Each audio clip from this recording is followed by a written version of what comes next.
lahir mendapatkan syafaat dari baginda Nabi Sallallahu Alaihi Wasallam. Yang mulia dan kami hormati segenap pengurus Yayasan Masjid Al-Hasanah, juga segenap pengurus DKM Masjid Al-Hasanah, para ketua RW, ketua RT di lingkungan Komplek TNI, para sesepuh dan bin sepuh, para asatidz dan asatizah, bapak-bapak, ibu-ibu, hadirin jamaah yang dimuliakan Allah Subhanahu wa taala. Sebelumnya saya terlebih dahulu menyampaikan biodata lengkap dari Ustaz kita yang akan menyampaikan taklim pada pagi hari ini supaya kita lebih kenal, ya, karena kalau tidak kenal tidak sayang, ya, kalau tak kenal maka ta'aruf, kalau tak kenal kenalan, ya. Dan insyaallah saya bacakan biodatanya langsung saja.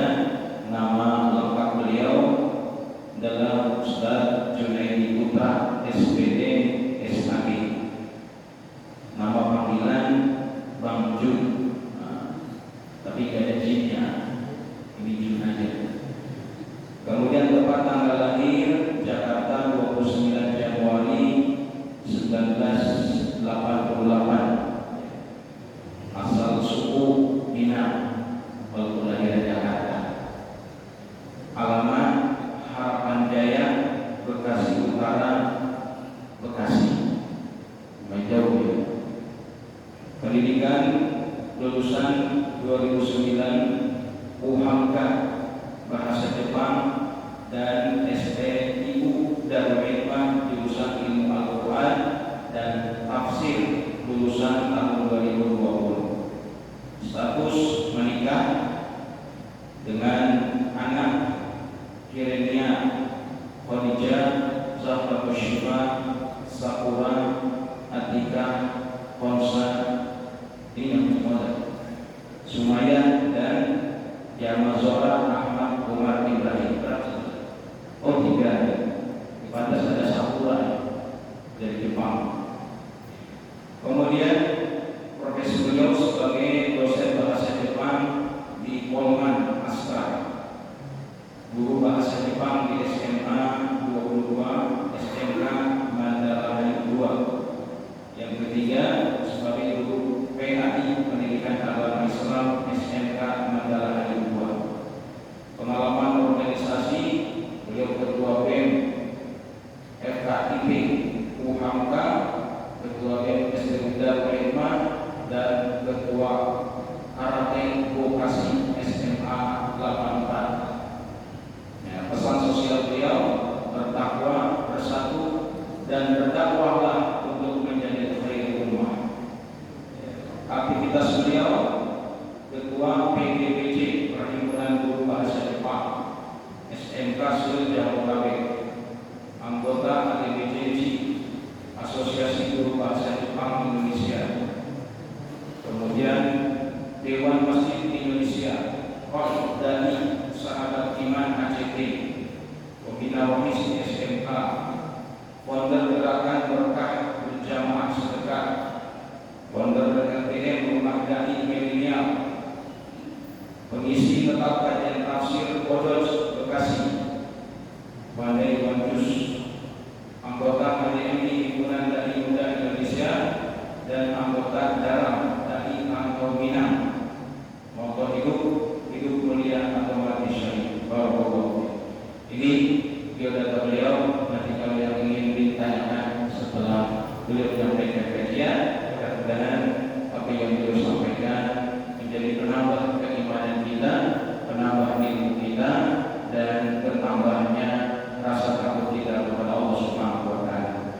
Demikian saya telah membacakan biodata beliau. Untuk selanjutnya saya silakan kepada Ustaz Junaidi untuk menyampaikan kajian yang paling berfadil masyhur. Assalamualaikum warahmatullahi wabarakatuh.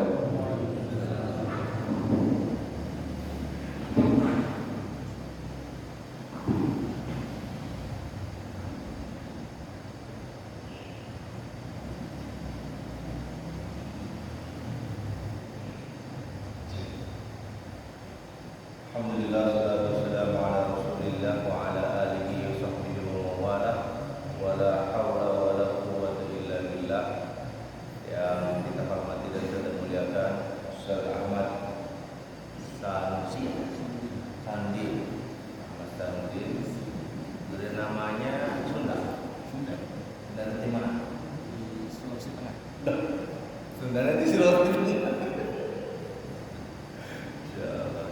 Kata kodekan siapa? Saya. Oh, ya. Insyaallah. Sebagai ketua DKM Masjid Al-Hasanah, beliau mengorbankan jadwal beliau di masjid yang satu buat teman-teman kita di sini. Mudah-mudahan Allah berkahi hidup beliau. Dan seluruh jajaran pengurus DKM yang mohon maaf tak bisa saya sebutkan satu persatu tanpa menghormati rasa azim saya, dan seluruh pengurus RT RW yang ada di lingkungan tempat, seluruh jamaah Masjid Al-Hasanah Komplek PNI Komplek PNI Tapos Depok, rahimani wa rahimakumullah. Alhamdulillah, ini kali pertamanya saya ngisi di sini. Sebelumnya saya ketemu beliau waktu pelatihan saja. Pelatihan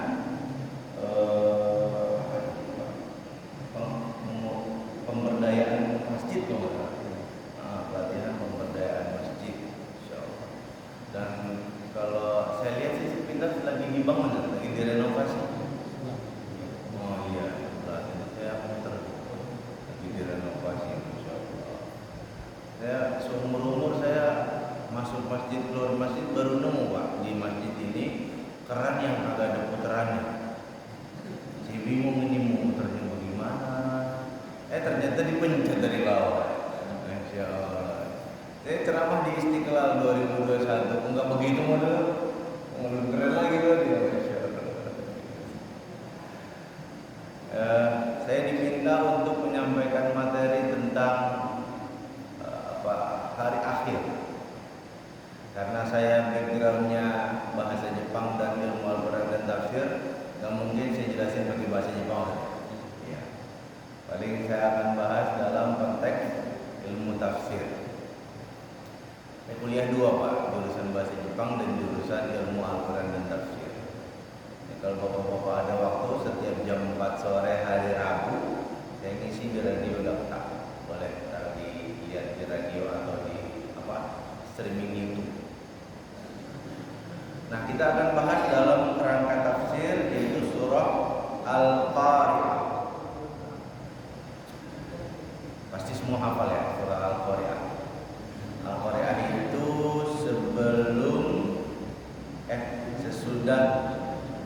sebelum At-Takasur ya. Al-Qari'ah habis itu At-Takasur. Al-Qari'ah ini termasuk surat apa Pak? Makkiyah apa Madaniyah? Makkiyah. Di antara cirinya adalah bicara tentang hari kiamat. Biasanya ayat-ayat yang bicara tentang hari kiamat itu adalah ayat Makkiyah. Makkiyah atau Madaniyah itu ditentukan oleh apa Pak? Itu ayat Makkiyah atau Madaniyah ditentukan oleh apa? Salah satu dari 3 hal. Pertama, bi'tibari makanin nuzul, tergantung tempat turunnya. Kalau begitu berarti yang ayat turun di Mekah disebut Makkiyah, lalu ayat yang turun di Madinah disebut Madaniyah. Pertanyaannya, lalu bagaimana dengan ayat la tahzan innallaha ma'ana? Itu ayat turunnya bukan di Mekah, bukan pula di Madinah. Di mana turunnya? Buat suruh. Masya Allah. Nah, oleh karena itu para ulama ada juga yang membaginya di tibari zamanin nuzul, berdasarkan waktu turun. Kalau sebelum hijrah berarti di Makkiyah. Kalau setelah hijrah, setelah Rasul berangkat hijrah, termasuk ayat yang tadi, berarti Madaniyah. Cuma pertanyaannya, kalau Nabi Muhammad balik lagi ke Mekah, terus ayat yang turun saat itu apa? Oleh karena itu ada ulama kategori ketiga yang membagi Makkiyah dan Madaniyah ini berdasarkan karakteristik dari ayat Al-Quran. Di antaranya kalau Makkiyah biasanya bicara tentang keimanan, hari akhir, membantah syubhat orang musyrik. Tapi kalau ayat Madaniyah biasanya bicara tentang hukum, hudud, jihad, apalagi bicara tentang dakwah ke ahlul kitab, Yahudi, Nasrani, membongkar ke penyimpangan mereka, membongkar pengkhianatan mereka dan seterusnya. Itu Madaniyah. Jadi Al-Qari'ah ini adalah termasuk ayat Makkiyah. Saya megang begini nih karena lagi live streaming TikTok ini Pak. Karena zaman sekarang anak-anak murid belajarnya bukan dari dulunya kadang lagi live streaming TikTok gitu. Jadi harus ikutin perkembangan zaman ya.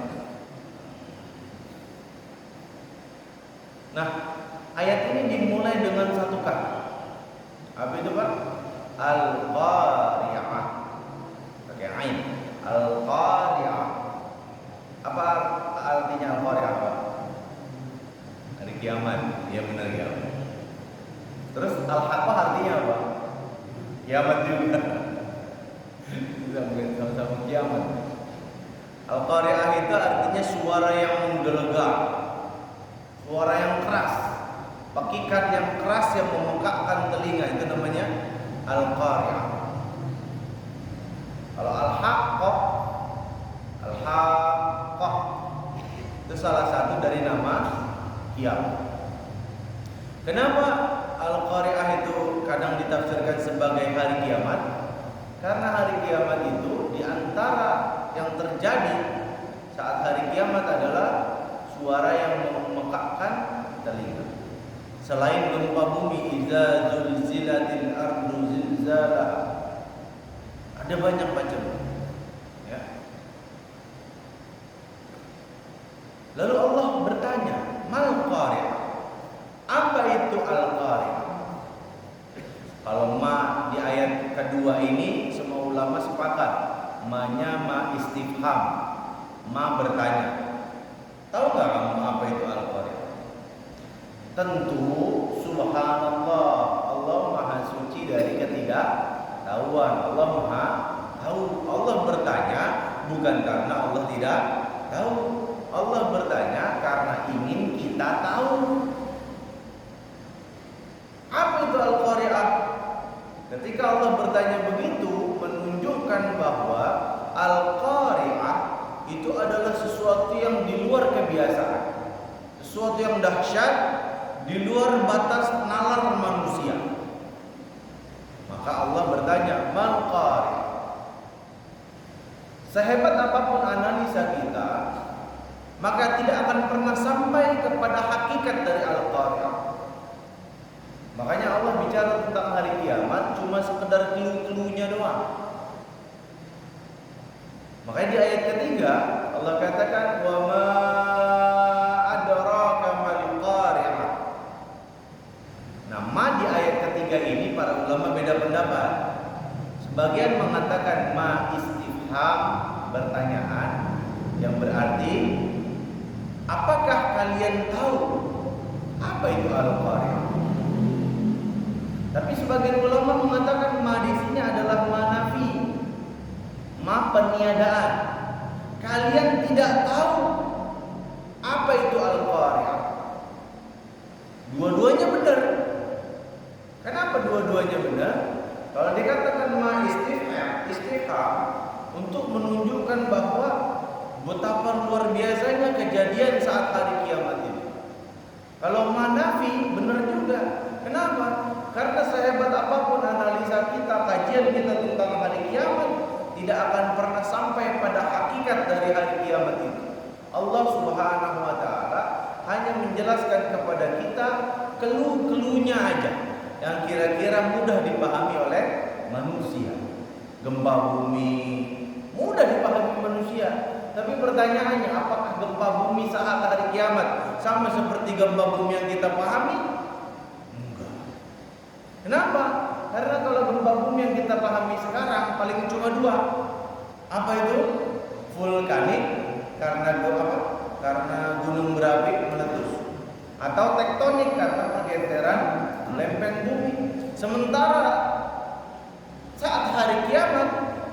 buminya bukan cuma vulkanik, bukan cuma tektonik, tapi planet sama planet beradu. Bayangin planet sama planet beradu. Gimana ngebayanginnya, nggak bisa. Tapi Allah bicara gempa bumi yang dipahami oleh manusia. Sama ketika bicara Al-Qari'ah, yang kita pahami apa? Suara yang memekikkan, yang memekakkan telinga. Tapi bagaimana hakikatnya?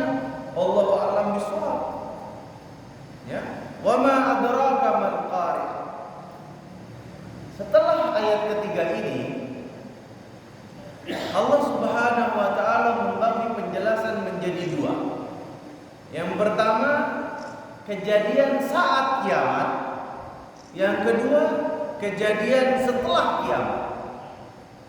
Adapun kejadian saat kiamat, Allah Subhanahu wa taala membagi dua lagi. Yang pertama berkaitan dengan kita sebagai manusia. Yang kedua berkaitan dengan alam semesta yang kita tinggali. Yang pertama berkaitan dengan kita sebagai manusia. Allah katakan, "Ma'adraka mal-qari'ah. Yauma yakunun nasu kal farashil mabthuz." Yauma, pada hari itu, yakunun nas, manusia akan menjadi. Di situ dikatakan yakunu, akan, fi'il mudhari'. Bukan kanan nas, karena kiamat belum kejadian. Yauma yakunun nasu ka, seperti, sebagaimana, laksana. Al-farash, lar. Al-mabthuz, yang berterbangan. Bapak tahu laran ya? Saya waktu ngaji dulu, lampunya masih lampu panjang itu Pak. Dulu saya ngaji SD, lampu neon yang kalau dipegang baru nyala. Nah itu sering tuh di rumah guru ngaji saya banyak laron. Kalau ada laron yang dilakukan biasanya apa? Taruh air di baskom, taruh persis di bawah lampu neon. Terus apa yang terjadi? Yang terjadi, nah laronnya turun satu persatu ke air. Bisa mereka keluar? Nggak bisa. Yang terjadi sayapnya patah, mereka nggak bisa terbang. Begitulah gambaran dari Allah Subhanahu wa taala untuk menggambarkan betapa kacaunya manusia saat hari kiamat itu. Udah tahu temennya nyemplung, karena bisa terbang lagi, dia ikutan. Kacau itu manusia. Udah bukan otaknya lagi dipakai. Kenapa? Karena emang udah nggak tahu lagi mau ngapain. Mau naik ke gunung belum. Mau naik perahu, air tumpah. Mau kemana? Mau bumi gempa bumi. Mau naik pesawat, planet tabrakan. Mau kemana larinya? Panik manusia. Ya, panik. Kalau dulu 2000, 2001, 2022 kita masih bisa lari. Ya. Ada corona di luar, kita lari ke dalam rumah. Nggak usah keluar, kecuali darurat. Itu pun dengan masker segala macam, face shield. Wow. Masker juga ada dua, ada masker sekali pakai, ada masker kain. Tambah lagi face shield. Masih bisa kita di tempat buat sembunyi. Tapi ntar hari kiamat mau kemana? Ini kadang kalau kajian remaja sering saya belokin ke sini. Banyak perempuan yang udah hamil di luar nikah karena urusan pacaran. Yang lain tahu nggak bahwa ada orang hamil di luar nikah karena pacaran? Tahu. Terus kenapa masih pacaran?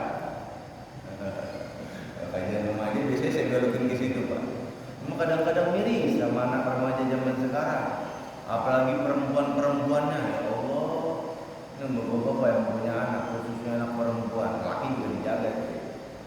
Jaga, jangan sampai anak kita terjerumus pergaulan bebas yang disebut dengan pacaran. Alhamdulillah minzalik.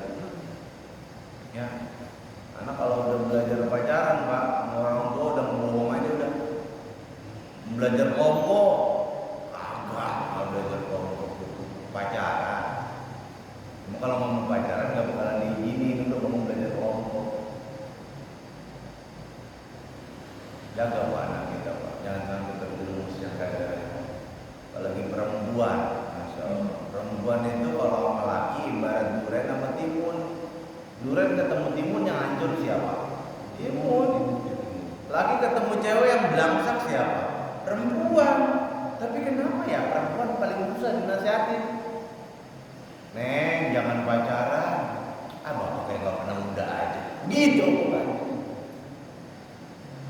Saya bertanya balik sama saya, emang kalau saya muda kenapa? Bapak juga kan pacaran? Enggak. Saya nggak pernah pacaran. Bingung mereka. Enggak. Saya nggak pernah ngerasain yang namanya pacaran. Saya tahunya siap nikah, datang ke rumah orangnya, lamar nikah. Kapan pacarannya? Anak perempuan mana main ke sekolah mau pakai kerudung, pas main ke BKT. Kalau anak Jakarta mainnya gitu ya, main BKT. Udah kayak ayam-ayaman SD tuh. Ayam-ayam SD. Warnanya ada yang kuning, rambutnya ada yang biru. Padahal di sekolah mah pakai kerudung. Gak ngerti lagi saya. Betapa kacaunya manusia saat ini. Tapi gambaran kekacauan manusia belum ada apa-apanya dibandingkan dengan keadaan alam saat ini. Ya. Rasulullah.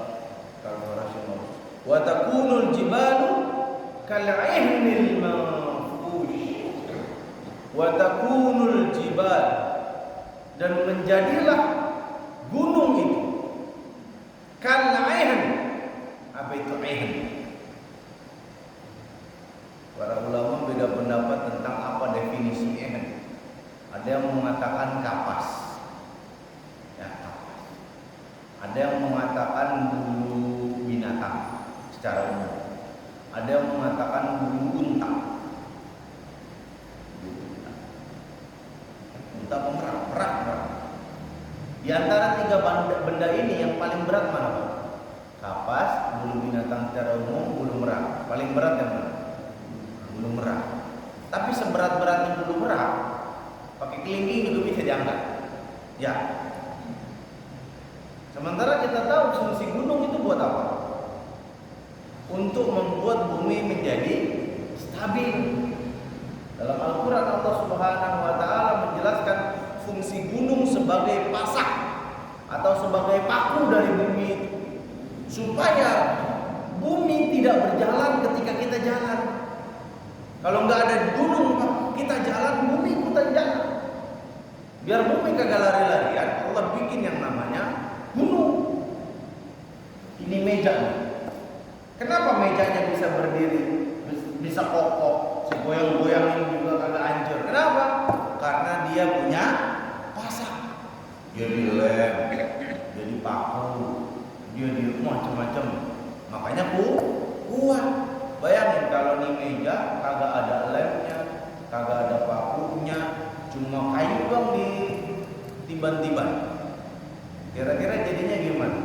Rapuh. Sama kayak bumi. Kalau gunung yang jadi pasak bumi, lalu saat itu Allah jadikan gunung itu seringan kapas atau seringan bulu merak, apa jadinya bumi? Berantakan ini urusan. Berantakan. Jangankan bumi secara keseluruhan. Dulu waktu di Palu, tahu Pak Palu?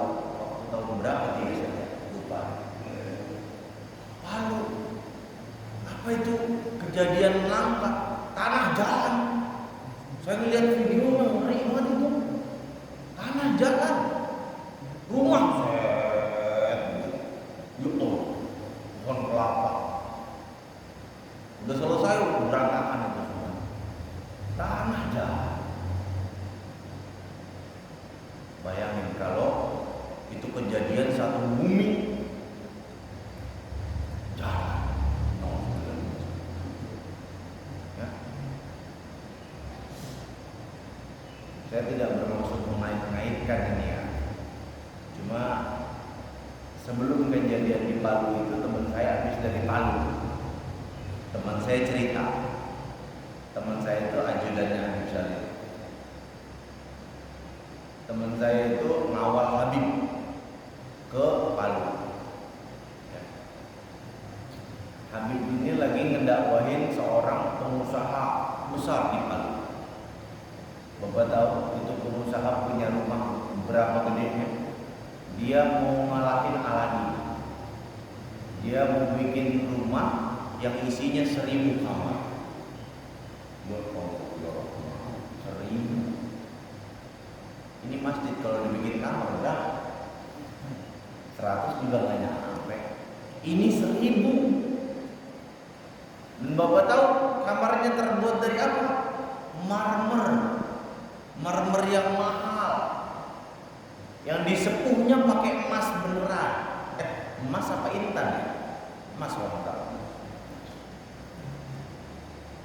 Saking kayanya nih orang kaya, emasnya bukan ditimbang pakai timbangan kita, timbangnya pakai timbangan tepung terigu. Jadi emasnya bukan gram-graman lagi, kilo dia punya emas. Ada yang batang-batangan, ada yang bentuknya bubu. Temen saya foto pakai emas. Saya tanya, itu apaan di tangan? Emas. Ditanya sama Habib barengan, kamu ngapain bikin rumah 1000 kamar? Emang ada isinya satu-satu? Kamar itu ada orangnya emang? Nggak ada. Dan terus buat apaan kamu bikin 1000 kamar? Iseng aja. Ya Allah, jawabannya enteng banget. Iseng aja. Astagfirullahaladzim. Saya setengah mati pengen bikin rumah, pengen beli rumah, ngumpulin duit jadi guru honorer entah tahun berapa bisa beli. Dia enteng banget, iseng aja. Lalu dinasihatin sama Habib tadi, harta dunia nggak dibawa mati. Mendingan harta disedekahi, bikin rumah panti asuhan, rumah yatim, rumah duafa, bikin pesantren yatim duafa, suruh orang ngurusin, gaji mereka per bulan. Itu lebih manfaat daripada bikin rumah semuanya keramik disepuh pakai emas, kagak ada yang nempatin. Buat apa kata dia? Nggak didengar. Kejadian Pak. Sejak saat itu saya mikir benar, dunia nggak bakal diumat. Kalau kita punya harta dunia, pastikan harta itu bisa nolong kita di hari kiamat. Gimana caranya? Setiap ada kelebihan harta, kita pikirin siapa yang mau kita bantu. Misalnya kita punya tetangga, mereka punya anak misalnya berapa, kesulitan gak ekonominya, bantu. Entah anaknya kita kasih beasiswa, entah mereka kita bangunin rumah, entah mungkin mereka yang mau umroh kita pergi umroh, apapun bantu. Ya. Kita kembali. Wa takunul jibal kal'ihdil manfus. Saya pernah punya pengalaman buruk ini. Waktu lagi ngejelasin tafsir surat Al-Qari'ah, pernah saya lupa sampai wa amma man saqulat mawazinu wa huwa fi 'ishatir radiyah. Tak lupa. Mending lupanya pas kajian begini bisa ngelihat Al-Qur'an. Lupanya pas di atas mimbar lagi khutbah Jumat. Lupa, ya Allah. Lupa. Padahal dia hari ngisi. Namanya juga manusia.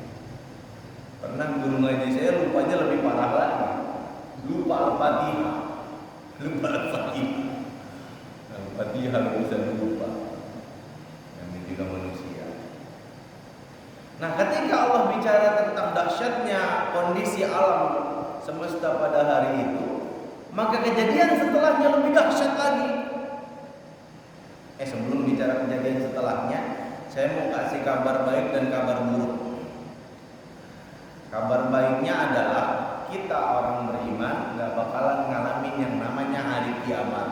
kiamat kubro, enggak bakalan ngalamin. Alhamdulillah. Kenapa? Karena dalam sebuah hadis dikatakan bahwa nanti sebelum kiamat akan ada malaikat yang nyambutin nyawa orang beriman satu-satu dengan lembut, entar hari kiamat. Sehingga ketika tidak ada lagi orang yang menyebut Allah, Allah, Allah, maka saat itulah kiamat. Selama di dunia masih ada orang yang menyebut nama Allah, nggak bakalan kiamat. Di kiamat kayaknya masih lama banget ini. Ya. Selama masih ada yang menyebut Allah, nggak bakalan kiamat. Bumi nggak pernah berhenti nyebut nama Allah dan nggak pernah berhenti nyebut nama Nabi Muhammad. Gampangnya aja dah. Tadi pagi ada muazin nyebut asyhadu an la ilaha illallah. Belum selesai muazin itu nyebut nama Allah di masjid sebelah udah ngomong lagi. Belum selesai masjid sebelahnya lagi.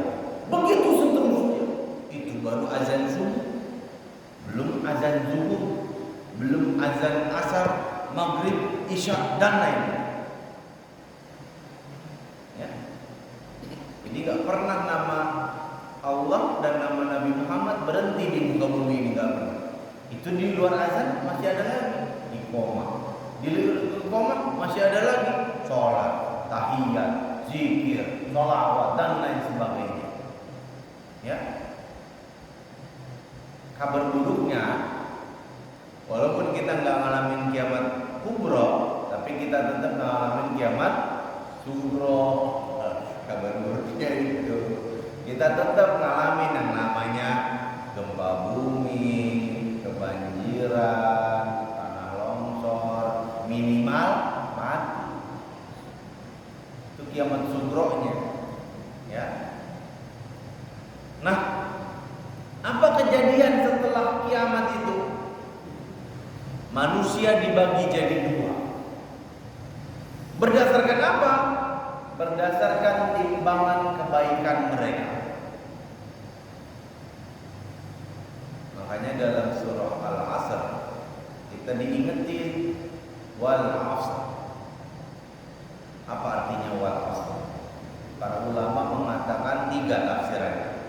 Pertama, demi waktu, manfaatkan waktu sebaik-baiknya. Yang kedua, demi waktu asar. Apa maksudnya waktu asar? Kalau orang, ya, udah waktu asar, pasti balik ke rumah. Waktu orang pulang kerja kapan? Asar.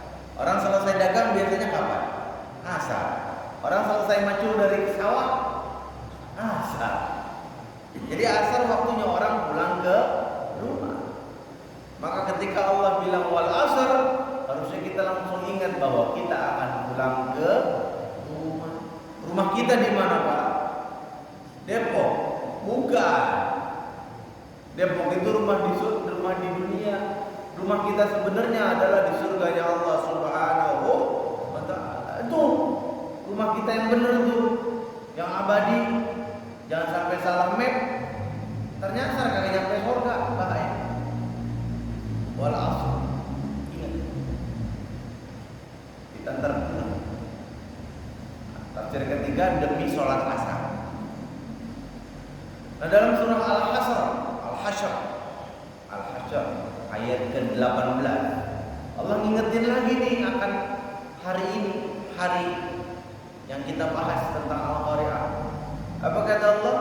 Ya ayyuhalladzina amanu taqullaha wal tanzur nafsum ma qaddamat lighad. Hai orang-orang beriman, bertakwalah kalian kepada Allah, wal tanzur, dan hendaklah kalian melihat nafsun, diri kalian, ma qaddamat, apa yang sudah kalian siapkan, lighad, untuk besok. Apa yang dimaksud besok? Hari kiamat. Lihat diri masing-masing. Kita udah nyiapin apa buat hari kiamat? Aduh, saya lemah nih untuk urusan ibadah yang berkaitan dengan harta. Kenapa? Ma bil fulus. Gak ada uang. Yaudah kalau begitu kita kencengin ibadah yang berkaitan dengan hati, dengan lisan, dengan badan. Begitu seterusnya. Wattaqullah, dan takutlah kalian kepada Allah. Tadi ittaqullah, lalu wattaqullah. Perintah untuk bertakwa di ayat yang sama. Panjang pembahasannya. Nah, kita lanjut ya. Manusia terbagi menjadi dua. Yang pertama orang yang berat timbangan kebaikannya. Fa. Allah katakan fa. Fa amman. Fa. Bukan summa. Apa bedanya fa dengan summa? Kalau dalam kaidah tafsir, fa itu menunjukkan langsung. Sekonyong-konyong, tiba-tiba, langsung, nggak pakai jeda. Kiamat, mati semua, bangkitin lagi.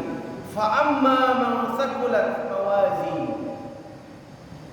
Maka adapun orang yang berat timbangan kebaikannya. Di sini dikatakan mawazin. Mawazin tunggal apa jamak? Jamak. Bentuk tunggalnya apa? Mizan. Contohnya di surah Ar-Rahman. Wa aqimul wazna bil qisti wa la tuhsirul mizan. Mizan itu tunggal. Mawazin jamak. Berarti timbangan-timbangan. Kalau kita baca tafsir Fathul Qadir, Imam As-Sun'ani kalau nggak salah ya. As-Sun'ani apa Syaukani? As-Sun'ani kalau nggak salah. Dalam kitab Fathul Qadir dikatakan mawazin di sini artinya adalah mauzunun. Apa itu mauzunun? Sesuatu yang ditimbang. Apa yang ditimbang? Sholat kita, zakat kita, sedekah kita, birrul walidain kita, berjamaahnya kita, bersosialnya kita. Setiap amal soleh itu nanti ditimbang oleh Allah Subhanahu wa taala. Sesuai dengan standarnya apa enggak? Ya. Sesuai dengan standarnya atau enggak? Kalau ternyata sesuai, masuk kita ke surga. Kalau ternyata enggak sesuai, masih banyak kita melakukan dosa-dosa besar yang belum sempat kita minta ampun kepada Allah. Masih banyak ibadah kita yang enggak memenuhi standar. Nah, berarti masuk neraka dulu. Kalau enggak dapat syafaat.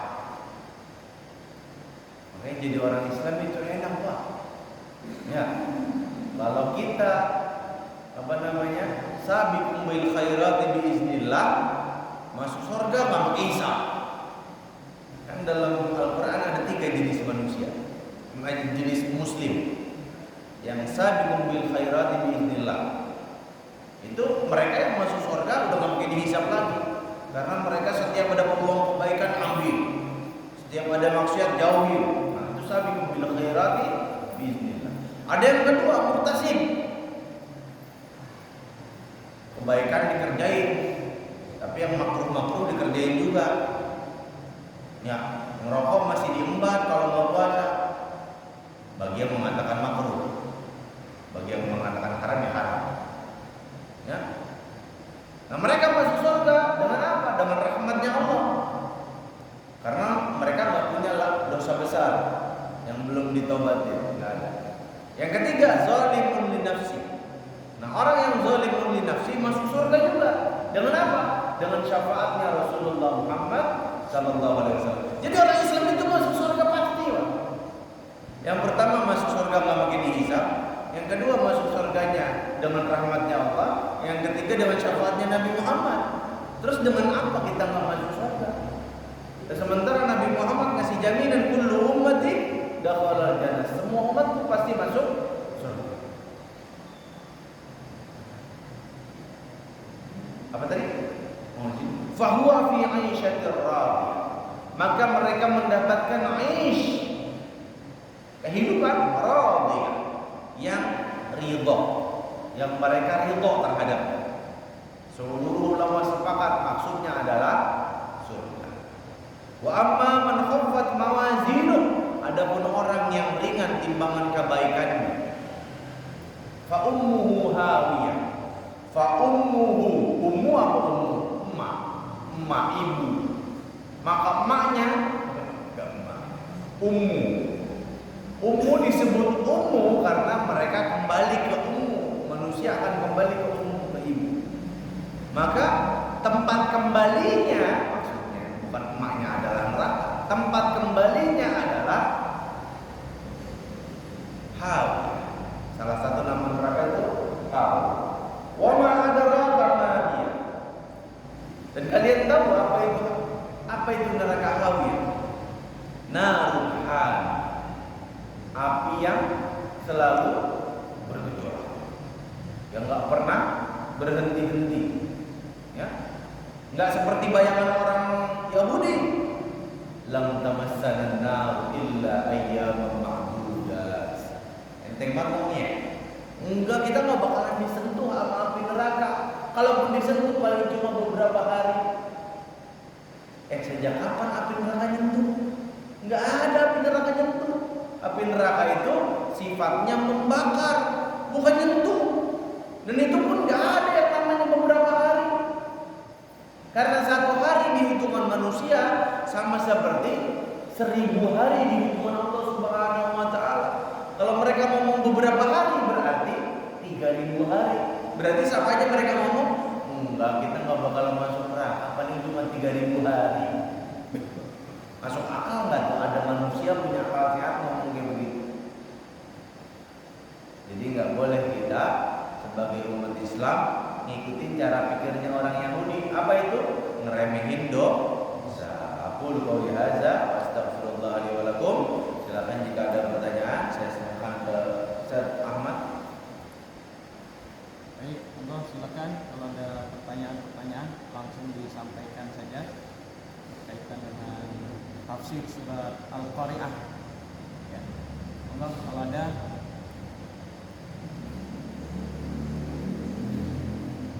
Cukup?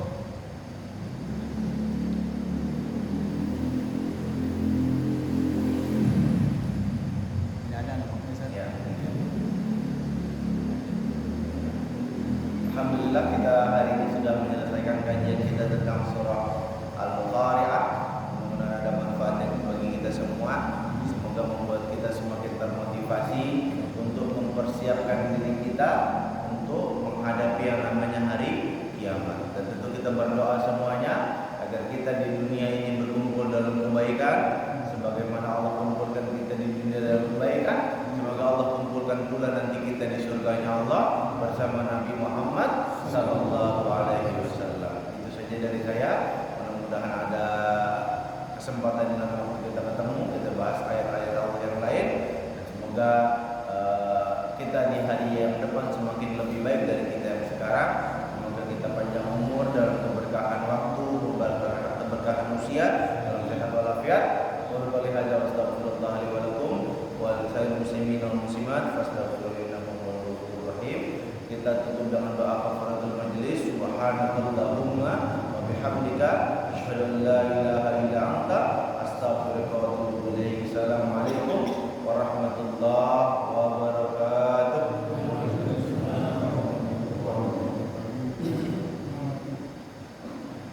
Assalamualaikum warahmatullahi wabarakatuh. Syukur dan jasa kepada Ustaz Zunaidi yang telah menyampaikan kajian tafsir surah Al-Qari'ah. Mudah-mudahan dengan kajian ini bertambah keimanan kita, terutama mempersiapkan diri kita sebelum datangnya hari kiamat. Mudah-mudahan bekal kita cukup. Perjalanan kita sangat panjang. Kalau di dunia mudik pasti sampai dalam waktu tertentu. Tapi kalau kita kita mudik ke alam akhirat tidak ada ujungnya. Nah, mudah-mudahan dengan yang disampaikan tadi, insya Allah sedikit demi sedikit kita kumpulkan kebaikan-kebaikan supaya ketika amal kita ditimpa, amal kebaikan kita jauh lebih berat, jauh lebih banyak dibandingkan